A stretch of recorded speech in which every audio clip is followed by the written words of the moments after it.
السلام عليكم، عاملين ايه؟ يا رب نكون في احسن حال. وحشتوني كتير، وعارفه ان انا اتاخرت عليكم، بس معلش اعذروني، كان عندي ظروف. بس راجعه لكم بقى باحلى كده حواوشي او عيش بلحمه، حسب ما كل واحد فيكم بيسميه. اول حاجه كده معايا نص كيلو مفروم، تقريبا نص كيلو. شويه فلفل الوان كده متقطعين ومعاهم قرن حامي حسب الرغبه. نص كيلو بصل. دي كل التوابل اللي عندك، ملح وفلفل وتوم باودر، بصل باودر، كزبره، جنزبيل. كل التوابل، كل ما تحطي له توابل بيبقى حلو. او عايزه تجيبي الكيسه اللي هي الجاهزه ديت، اللي هي بيبقى مكتوب عليها خلطه الحواوشي، وتحطيها وتحطي شويه ملح. تمام، مفيش مشكله. انا بحب اقطع البصلايه كده، مش بحب ان انا افرمها في الكبه او ان انا احطها في المبشره. بحس ان هي كده بيبقى طعمها افضل بكتير. انا جربتها بصراحه مع تعصيجه اللحمه زي ما قلت لكم قبل كده، او تسبيكه اللحمه للطبيخ مثلا. بصراحة فعلا طريقة أمهاتنا القديمة ديت أحلى بكتير، بتبقى نكهة البصلاية جميلة كده ومجروشة كده وطعمها جميل. لكن طبعا لو واحدة بتتعب من تخريط البصل، أو مثلا مستعجلة موظفة وعندها ظروف مثلا وبتعمل بسرعة، عادي ما فيش مشكلة، اعمليها في الكبة. بس ما تحاوليش تنعميها، أو يعني إيه، ضربتين تلاتة كده تبقى مجروشة معاكي، علشان تديكي برضو طعم حلو. وربنا كده يا رب يحسن ما بين ايديكم جميعا. انا بقطع بقى البصل كده، انا بحطه في شويه ميه الاول بعد ما بغسله، فبتحد شويه من حته الدموع اللي بتنزل. فالحمد لله الامور كانت متيسره، وقطعتهم في ساعتها ما اخدوش حاجه مني. وهبتدي اقطعهم واحطهم في البوله اللي انا هبتدي اعمل فيها الخلطه بتاعتي. انا كان عندي شويه بصل احمر، والبصلايه اللي هي البيضه دي مش بتفرق.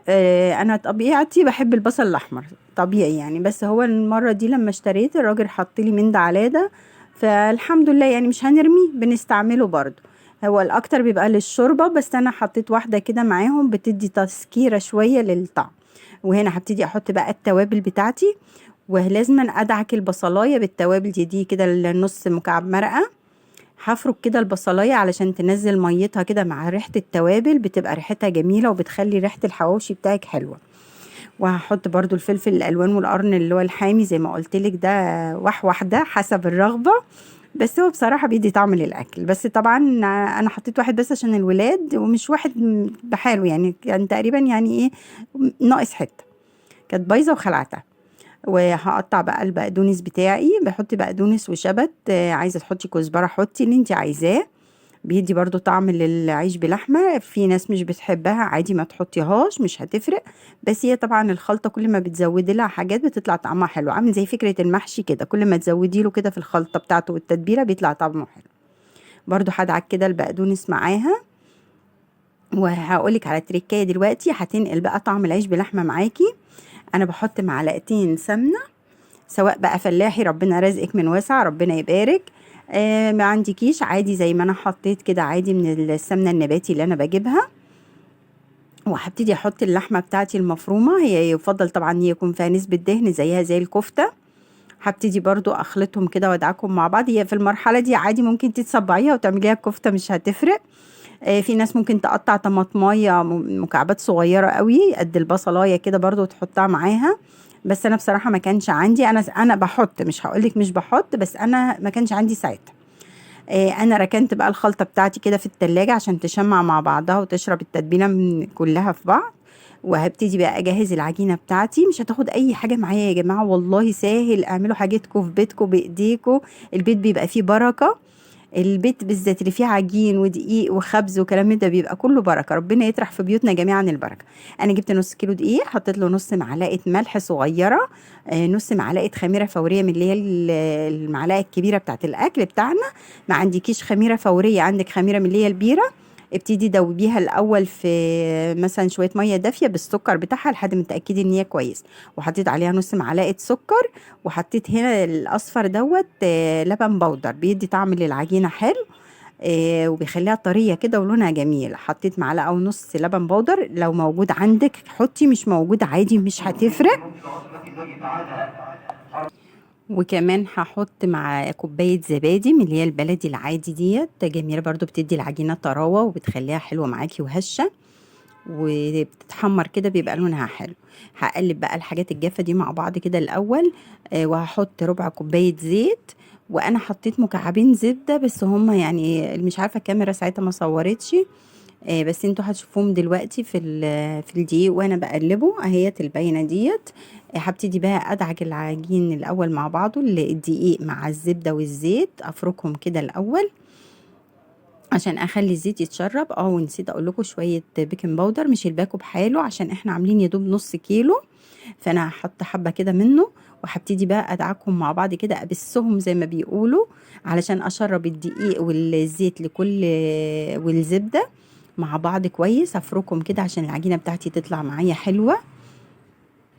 كل ما تخدمي العجين كل ما يطلع معاكي حلو، بس هو ما بياخدش وقت والله يا جماعه. انت بتحسي كده براحه نفسيه، مش عارفه احنا الستات كده يعني نحس براحه كده واحنا بنعمل العجين ونخبز وكلام من ده. تبقى انا عن نفسي شخصيا كده.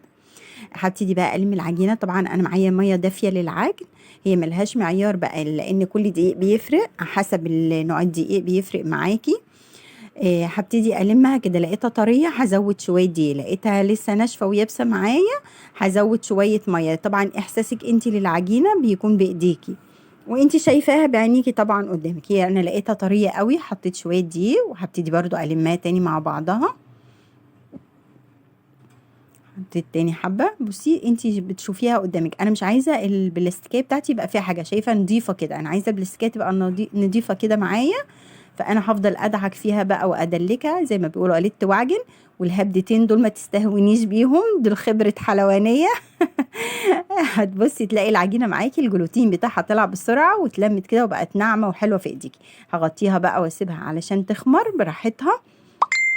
عقبال ما انا احضر معاكم بقى الكور بتاعه اللحمه، هبتدي بقى اقسمها كده، اشوف انا هعمل كام رغيف بالويم كده يعني يا جماعه، مش بالعيار. في ناس بتحب بقى توزن على الميزانه وكلام من ده، فلا طبعا احنا بنعمل حاجه لبيوتنا، فعادي اللي هياكلها كلنا اخواتنا يعني ولادنا وزوجنا، فمش حد غريب يعني. فبتبقى لقمة هنية كده في قلب، على قلب اللي ياكلها بألف هنا وشفا. اتفضلوا معانا. انا هبتدي طبعا دي قابلة للزيادة او النقصان، مش معيار معين. الكورة ديت ممكن عادي احتاجها كلها، ممكن اخد منها حتة. انا حسيت ان دي كبيرة قوي فشلت منها قطعة، بس طبعا ما بيبانش الحجم غير وانتي بتفردي العجينة وتحطي فوق منها المفروم بتاعك، بيبان قدامك اذا كانت الكرة دي مكفياه او محتاجه حته كمان عليها. بس انا قلت ايه بالويم كده اقسمهم، بحيث ان انا لما اجي اقطع العجينه بتاعتي برضو اقطعها على حسب عدد الارغفه اللي انا ايه هحتاجها، بحيث ما يفضلش معايا لا من الخلطه ولا يفضل معايا من العجين. دلوقتي اهو انا قطعتها، هبتدي اركنها على جنب واغطيها. هجيب بقى العجينه بتاعتي، انا حطيتها في مكان دافي عشان تخمر.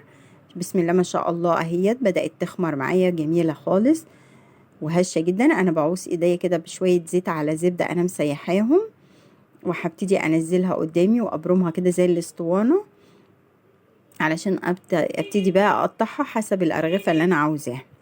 بس انا عامله شويه زيت على سمنه علشان هي زي ما انت شايفه العجينه طريه كده عشان تبقى سهله معاكي في الفرد. فبتعوصيها كده بالزبده على الزيت اللي انت مسيحاهم او سمنه حسب ما انت الموجود عندك المتاح. معلش المفرش اتقطع مني. ان شاء الله ربنا المستعان بقى اجيب غيره. بس هو بصراحة حلو ومريح قوي، انا مش عارفة هو بصراحة اتقطع ازاي يعني، غالبا الولاد لعبوا فيه.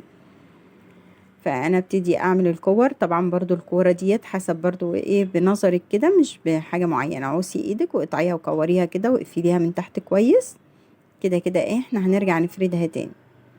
العجينة طرية وجميلة جدا، مش بتاخد حاجة معايا. في ثواني قطعتهم، هسيبهم يرتاحوا. بس انا اهم حاجة اول واحدة انا بدأت بيها هاخدها علشان كده تكون هي دي لحقت ترتاح قبل ما قطعت التانيين. يعني ما اجيش على اخر واحدة قطعتها وابتدي بيها، لا هبتدي باول واحدة عملتها، هي دي هبتدي اخدها افردها.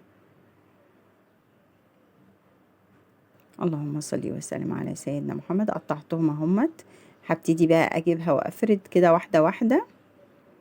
احط حته سمنه على زيت اللي انا قلت لك عليها، بتخلي العجينه تبقى سهله معايا.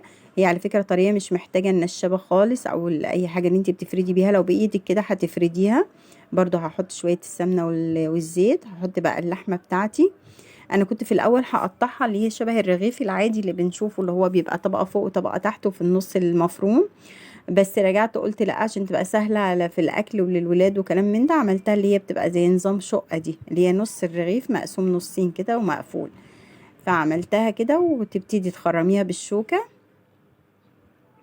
وارش على وشها شويه سمنه على زيت، واحط حبه سمسم على حبه البركه، ده اختياري برضو.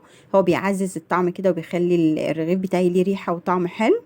ابتدي برضو افرد كده القطعه التانية واحط المفروم واقفلها. بصي صبع بيقفل الجزء التحتاني على الفوقاني، والتاني بيضغط عليه، يعني ايد كده بتقفل من تحت لفوق، والايد التانية بتضغط على الحته اللي هي اتقفلت. وببتدي برضو اخرمها بالشوكه عشان ادخلها هوا جوه، عشان لما تيجي تستوي اللحمه من جوه تستوي معايا والرغيف يستوي، يبقى فيها برضو ايه، فرصه ان البخار يطلع فتستوي احسن. اه بصي الجزء التحتاني ايد بتقلبه على فوق والتانية بتتك عليه.